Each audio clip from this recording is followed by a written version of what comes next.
Germany's cities lie in ruins, and the hopes of the Nazis lie in the dust. The gutted buildings of the Reich reveal the irresistible power behind the Allied drive, a power that all the vaunted Wehrmacht could not stop.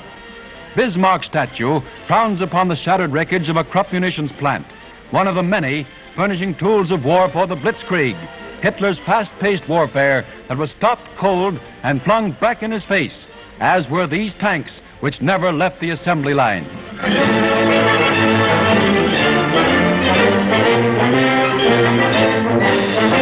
Nuremberg in southern Germany, the hotbed shrine city of Nazidom, was overrun by the victorious Yanks.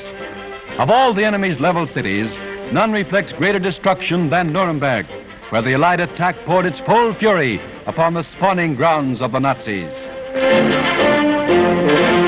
The haughty German eagle looks down on German dead, lying still in defeat.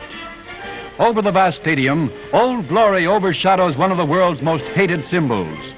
Here, where once thousands of swastikas flew above the goose-stepping troops, parading for the strutting Fuhrer, and where he ranted to the assembled thousands, the troops Hitler once laughed at take over. The swastika will no longer flaunt its crooked arms above the Nazi shrine.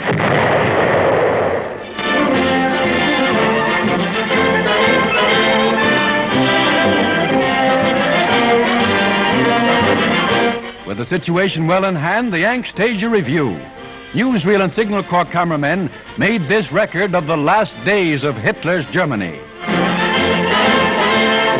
The cleansing fires of war have purged Germany of Nazi power. Let's be sure it never again rises from her ashes.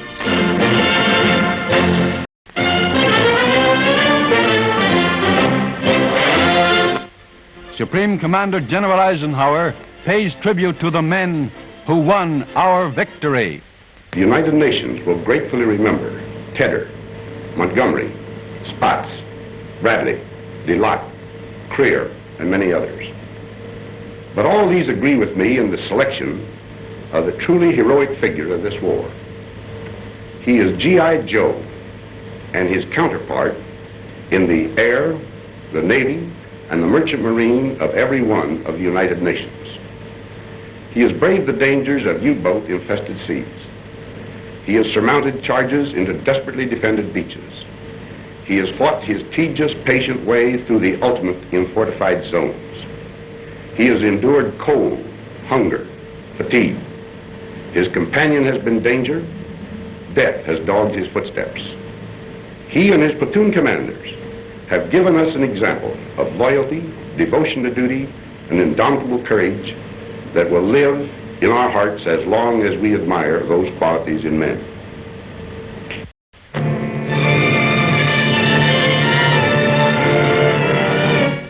A Jap suicide plane tore this gaping hole in the side of an American hospital ship. After machine gunning the plainly marked and lighted vessel, the pilot dove this plane into the Mercy ship 60 miles off Okinawa.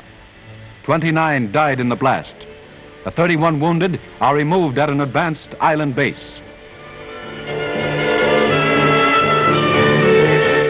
Nurses were among the victims when the plane plunged into the surgical section of the ship.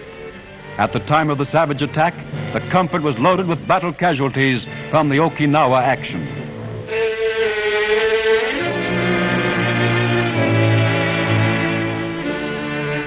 The dead reached their final resting place in the service cemetery on the island base. Many were men previously wounded on Okinawa, to whom the extra shock was fatal. They are mourned by the nurses who strove so gallantly to save them.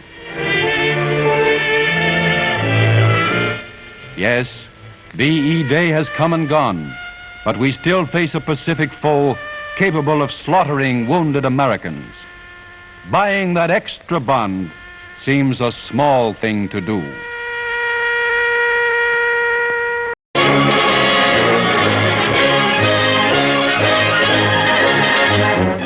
The mighty 7th War Loan is underway, and the 3 survivors of the historic flag raising on Iwo Jima are here at the Capitol to fly that same flag.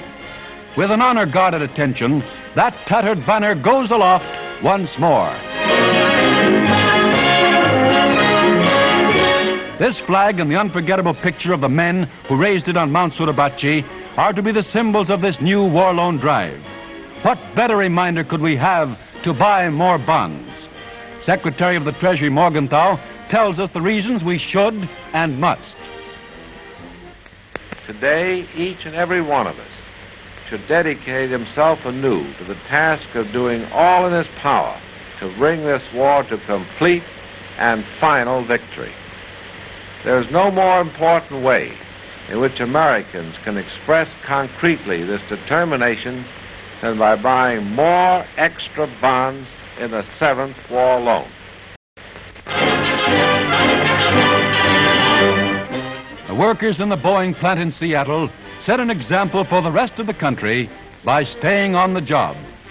With the welcome news that the war was over in Europe, they turned out an extra B-29 and turned out then to cheer it on its way to Tokyo. Remember, as these people did, the hard road to complete victory ahead. We have cause for celebration, certainly, but let us not forget, as our Capitol dome is lighted for the first time since Pearl Harbor, that we still have a great war on our hands.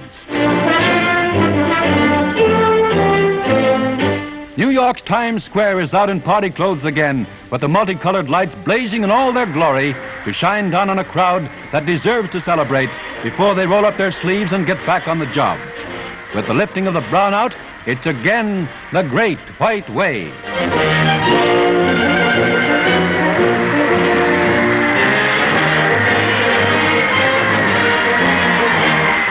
The answer to that strange death.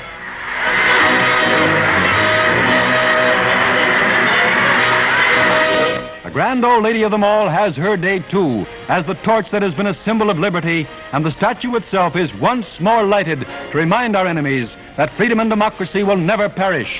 Look, America, and work until Japan goes down in defeat.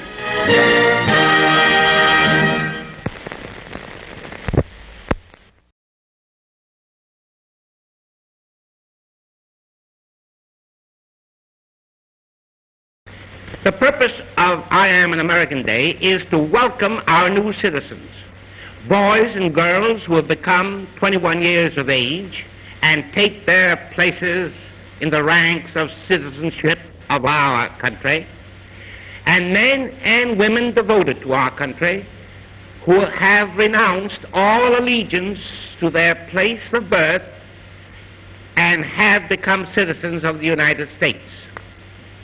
Our celebration in New York City, as usual, will take place in Central Park, Sunday, May the 20th, at 2:30 p.m. Thousands and thousands of our new citizens have been invited, and they will all be there. And I invite you and all the people of the city of New York to take part in this great celebration, Central Park, May 20th, a Sunday, at 2:30 p.m. We will have a splendid program for you. I'll see you in Central Park.